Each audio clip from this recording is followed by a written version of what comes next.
Tonight, after thousands of submissions, the long-awaited review into the National Disability Insurance Scheme has been released. So, as costs surge and demands for access soar, particularly for children with autism, will the biggest shake-up in the scheme's 10-year history save the NDIS? Spiralling costs, fraud, price gouging. Australia's most vulnerable either strangled by red tape or slipping through the cracks. Costs more than Medicare. It'll soon outstrip defence. $97 billion. Price gouging. People are really disgusted by it. My children have not actually been able to access it, so we've spent a lot of time trying and had no success. Now, a landmark review of the NDIS, 12 months in the making, has been released. It's aimed to save a scheme in crisis. We have to get rid of the rauders and the criminals and the slum landlords. The report calling on the government to urgently address serious worker shortages and invest in greater support outside the NDIS. 26 recommendations backed up with 139 supporting actions to be implemented over the next 5 years. To restore the original intent of the scheme to support Australians living with permanent and significant disability within a broader system of supports. The report proposing the NDIS be reworked.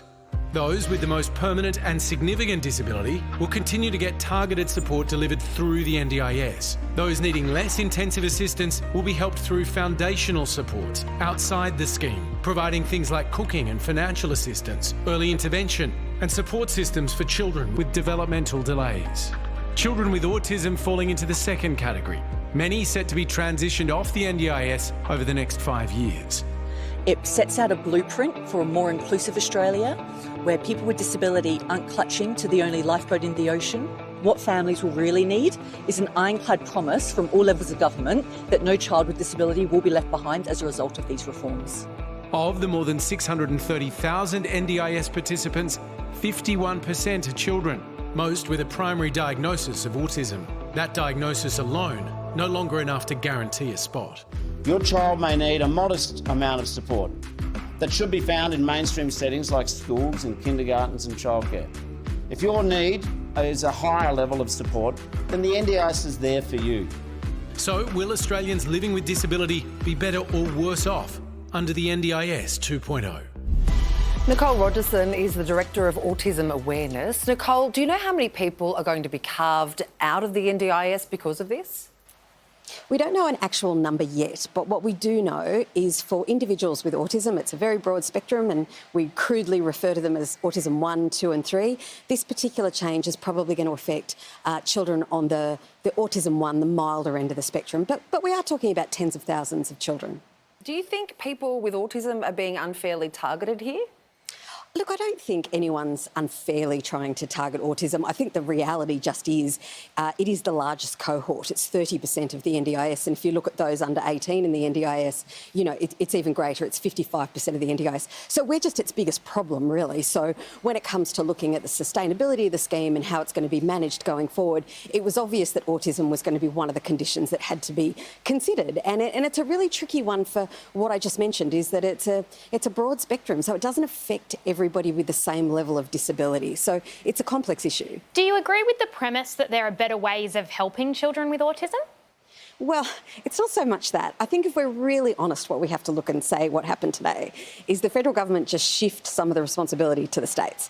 This is really just a cost-cutting measure. That's all it is. This is not a philosophical or even a medical or a clinical decision about how to best treat autism. This is just simply there are too many kids with autism in the NDIS. It's become what the minister calls the only lifeboat in the ocean, and the states need to step up and contribute. And whilst I don't necessarily disagree with that, the reality is at the moment, not one education system across Australia is set up to adequately take these kids and help them with these apparent, foundational supports. They're not ready to do it, and it's going to be certainly years before they are ready. So we're cautioning government is that you want to make these changes, that's fine, but you cannot pass the ball to the state governments when they're not ready to catch it. Nicole, I know you have yourself had a child that's grown up living with autism, now I believe an adult.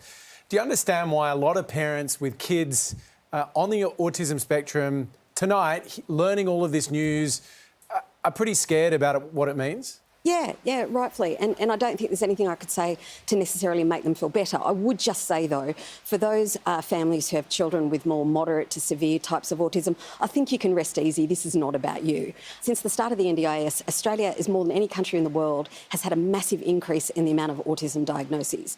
Do we have more autism in Australia? Like, is there something in our water? No, it's not. It's just simply there's a scheme to support them. So all of a sudden we have an overdiagnosis of children with autism. I am absolutely sure that there are children with other developmental delays that are getting an autism diagnosis in order to get help from the NDIS. Now, the government might not like that, but the reality is, whether you call it autism or not, these kids are presenting with learning difficulties and challenges, and they need support. So they're all arguing about, which bucket the money comes out of. Our argument would be these are kids with genuine delays and they need supports, and in order to give them their best life, we need to act early and we need to act when they're kids. But Nicole, if you're saying what happened today is that the federal government passed the buck to the states and the states are not ready to catch the ball, doesn't that just mean that these kids miss out? I think there's a very real unintended consequences that these kids will miss out. Yes, I found it shocking yesterday watching all of the premiers and the Prime Minister smiling. And the premiers are all smiling, saying, we'll take the deal. And my feeling was, do you even know what you agreed to? This is difficult. This is a lot of children. This is disability and this is complex. And you have a system that is not ready for it. So the Minister saying this could be a 3 to 5 year thing, I'd like to see it happen in my lifetime. You mentioned the cost cutting. Obviously, the NDIS was never designed to deal with all the things that it does now, and it's been well documented that the costs have blown out quite significantly. Do you think if these changes save the system as a whole, do you think it is going to be worth it? In some ways, yeah. I mean, for those of us, and I say this on behalf of parents, my son's 28, but, one day I have to plan on dying. So I need the scheme to be there and I need it to work, and we want it to work for Australians with the most severe disabilities. But it also comes down to us as a country and what we decide needs funding. And it doesn't really matter whether it happens in the NDIS or elsewhere, because remember, the federal government is giving the state governments more money to do this. So it's not like, they've skipped out on the bill. They're still paying. They're just paying into a different service. So we decide as Australians, do we check, how much we're spending on frigates? Do we go through the line item of AUKUS deal? What do we spend money on? And these kids have developmental delays and their families are impacted, their siblings are impacted, the schools are impacted. So it's just up to us to decide whether or not these kids are worth saving. And they are absolutely worth our effort. All right, Nicole, thanks so much for your time tonight. Thanks for having me.